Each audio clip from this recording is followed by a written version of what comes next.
What would you do if the two people you trusted most were hiding the darkest secret imaginable? One morning, a wife came home early. She walked through the front door with a smile. She walked down the hallway with love in her heart. Then she opened the bedroom door, and what she saw inside shattered her world forever. Her husband, in bed, with her daughter. And that was just the beginning.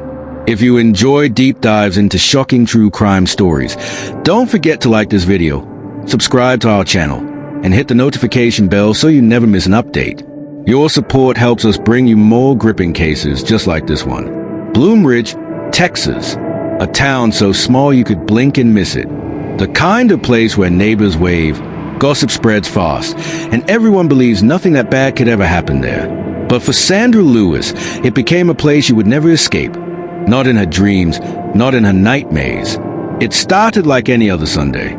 Sandra had gone on a weekend trip with her sister. Just a little getaway, a break from routine. She hadn't told Greg she was cutting it short. She wanted to surprise him. She imagined him curled up on the couch watching football, maybe that dog Max snoring at his feet. She imagined kissing his cheek, him smiling with those tired eyes, and everything feeling normal. But the moment she pulled into the driveway, something felt wrong. Greg's car was parked at a weird angle. The curtains were drawn. The mailbox was stuffed full even though he always checked it first thing. And the house was silent, not peaceful, dead silent. She unlocked the front door and stepped inside. "Greg," she called out. "It's me." No answer. The living room was untouched. No TV, no lights on. Kitchen spotless. No sign of him. That's when she heard it. A soft creak, a whisper of movement. From the bedroom, her heart started pounding. She moved toward the hallway, slow, cautious, each step heavier than the last. She pushed the bedroom door open, and the world stopped. There, in her bed, was her husband, and wrapped in his arms was Emily, her daughter. Time fractured. Sandra couldn't process what she was seeing. Emily's eyes went wide. Greg scrambled to sit up, mumbling something she couldn't hear. The bed sheets twisted between their bodies, trying and failing to hide the truth. "No," Sandra whispered. "No. What the hell is this?" Greg stood, holding out his hands like that could fix anything. "Sandra, please, let us explain." Emily was crying, her voice shaking. "Mom, I'm sorry. I didn't mean for you to find out like this." "Like this?" Sandra screamed. Her knees gave out, and she collapsed against the wall, gasping for breath. Her vision blurred. Her hands trembled. Nothing in her world made sense anymore. She ran. She didn't even grab her purse. She just ran.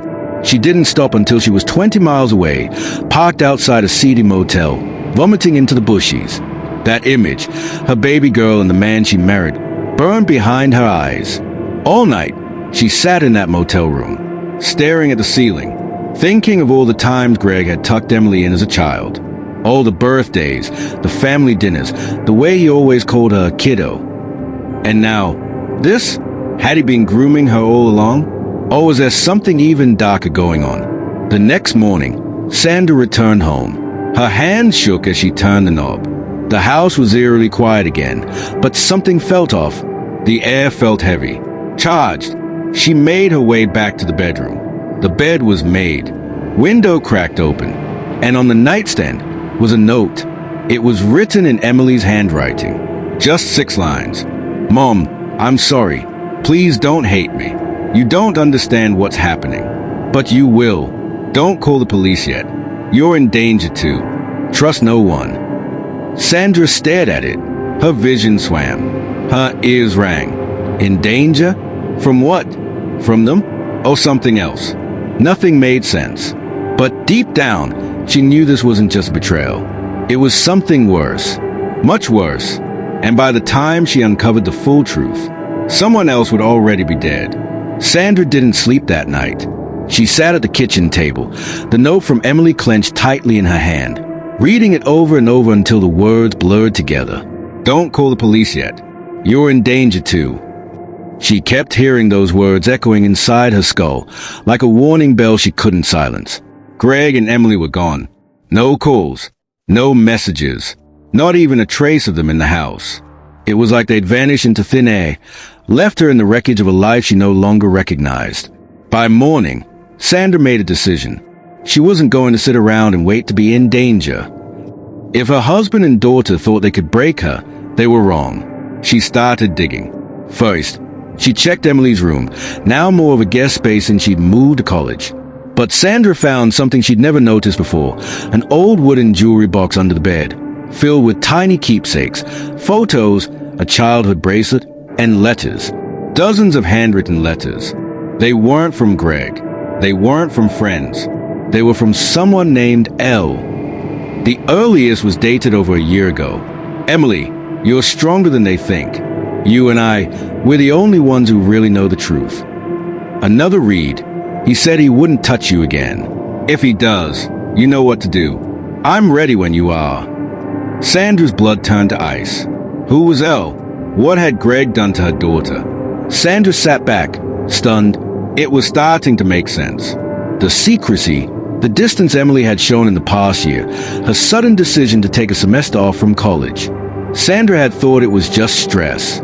She never imagined.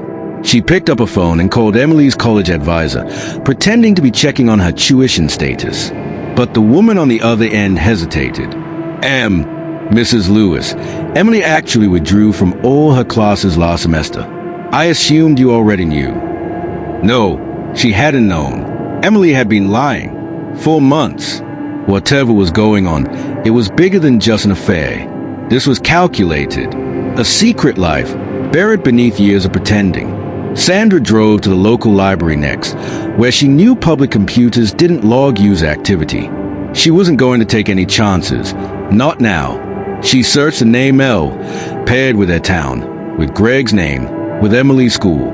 Nothing. She tried looking up old cases, news articles, anything suspicious. Then she found it. A missing persons case from 2004, an old newspaper clipping buried in an archive. The girl's name was Lena Harrow, 17 years old. Vanished from Bloomridge High School during her senior year. Never found. Sandra's heart dropped. Lena was in the same graduating class as Greg.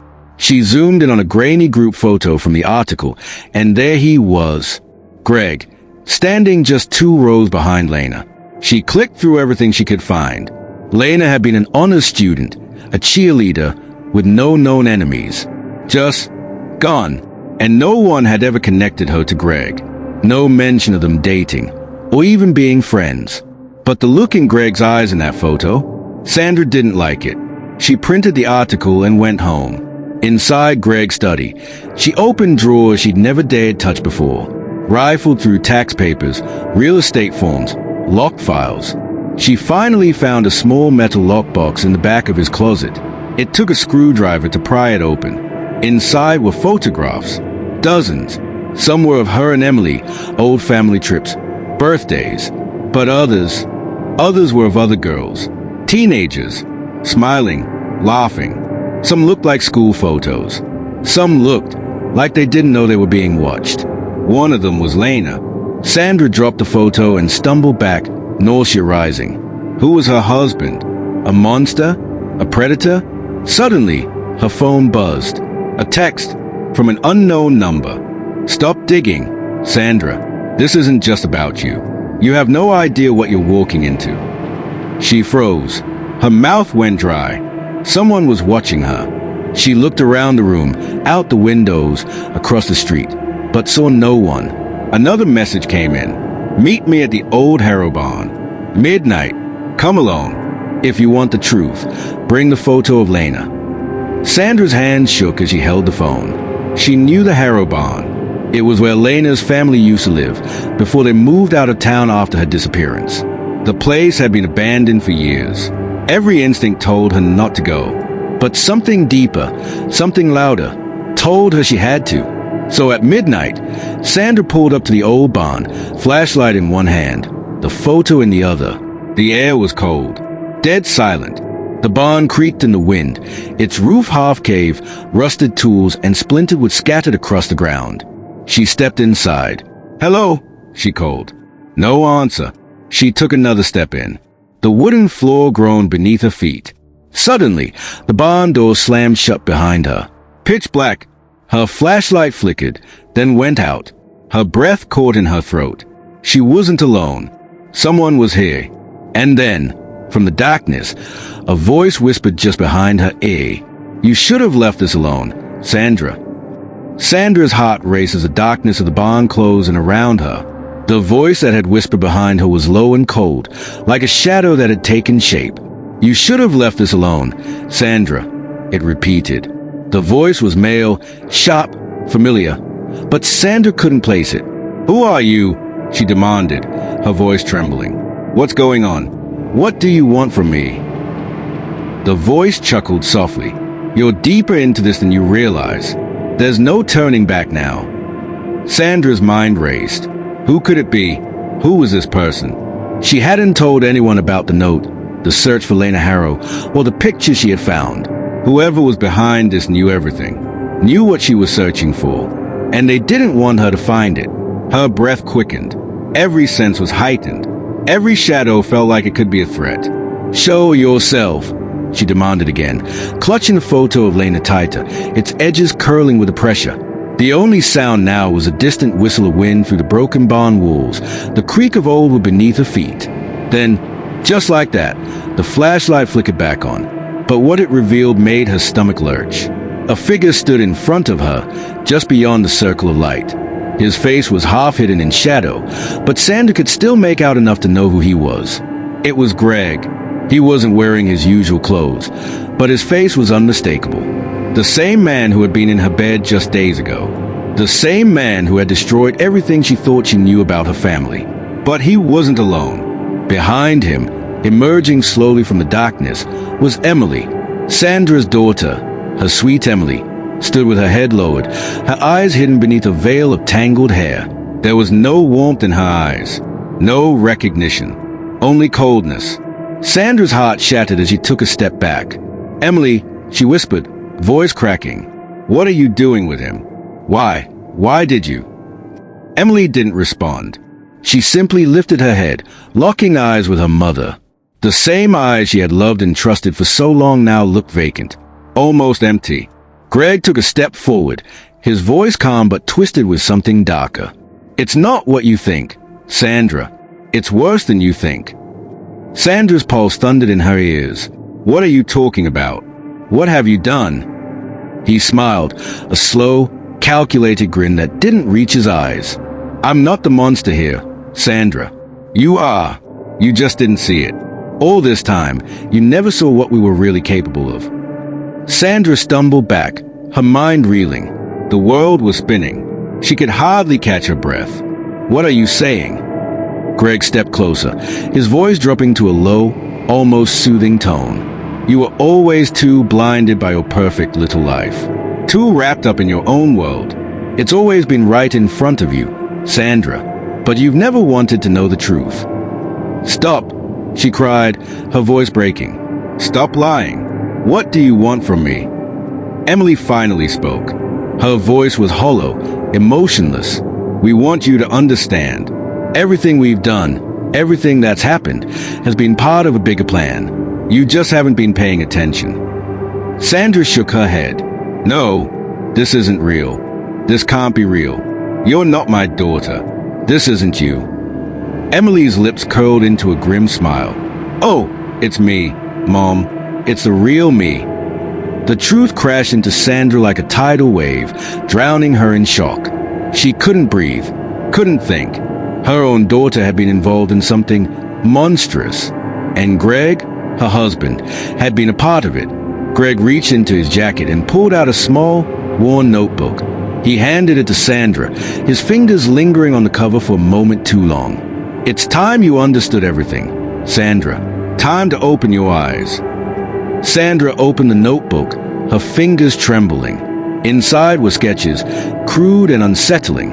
One page showed a symbol, one she recognized from the old newspaper article, the one about Lena Harrow's disappearance. It was the same symbol she had seen on the back of Emily's childhood bracelet. But the pages didn't stop there. There were more disturbing images, Lena Harrow's face, pictures of other missing girls, all with the same symbol etched into their skin. and a name, the order of the silent ones, repeated on every page. Sandra's chest tightened. Her hands shook as she flipped through the pages, each one darker than the last. Greg's voice broke through her thoughts. We were the ones who took Lena. We were the ones who watched her fade into the shadows. All of them. Sandra. Every single girl you've seen. They were part of something much bigger than you can imagine. And now, so are you. No, Sandra whispered, stumbling backward. No, you can't. This is sick. This is insane. Emily's cold eyes locked onto her mother. It's not insane, Mom. It's just the truth. You were never meant to know. Sandra's stomach turned. It wasn't just Greg. It wasn't just Emily. This was a network, an organization with power, influence, and far-reaching tendrils into every corner of their world. And now, they were pulling Sandra into it. Greg stepped closer, his voice colder now. You've been marked? Sandra, you've seen too much. There's no going back now. You're either with us or you're against us. Sandra's blood ran cold. She backed away, shaking her head. I'll never join you. The smile that crept across Greg's face was the last thing Sandra saw before everything went black.